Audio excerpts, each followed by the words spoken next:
السلام عليكم ورحمة الله. سورة الليل مكية وآياتها 31 نزلت بعد الآية. സൂറത്തുൽ ലൈൽ മക്കയിൽ അവതരിച്ചതാണ്. ആയത്തുകൾ 31. സൂറത്തുൽ ആലയ്ക്ക് ശേഷം ഇറങ്ങിയതാണ് ഈ സൂറത്ത് ഓതാൻ പോവുകയാണ്. ഇതിൽ നിങ്ങൾ കണ്ടുപിടിക്കുക ഷംസിയായ അക്ഷരങ്ങളും ഖമരിയായ അക്ഷരങ്ങളും. അല്ലിന് ശേഷം സുക്കൂനുള്ള ലാമിന് ശേഷം ഖമരിയായ അക്ഷരം വന്നപ്പോൾ എങ്ങനെയാണ് ഓതിയതെന്നും അല്ലിന് ശേഷം ഷംസിയായ അക്ഷരങ്ങൾ വന്നപ്പോൾ എങ്ങനെയാണ് ഓതിയതെന്നും നിങ്ങൾ കണ്ടുപിടിക്കണം.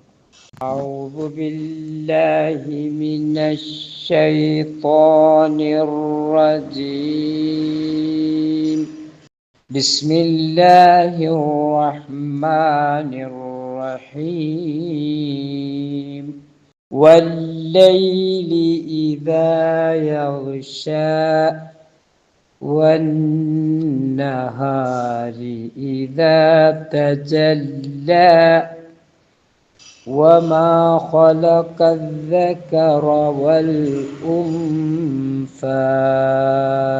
إن سعيكم لشتى فأما من أعطى واتقى وصدق بالحسنى فسنيسره لليسرى وأما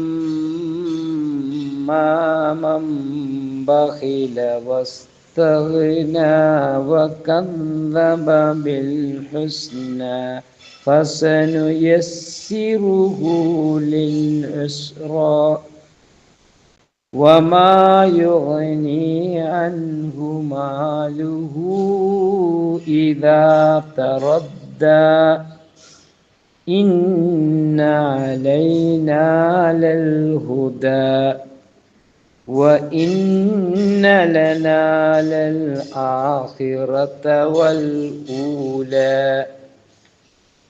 فأنذرتكم نارا تلظى لا يصلاها إلا الأشقى الذي كذب وتولى وسيجنبها الأتقى الذي يؤتي ماله يتزكى وما لأحد عنده من نعمة تجزى إلا ابتغاء وجه ربه الأعلى ولسوف يرضى صدق الله العلي العظيم.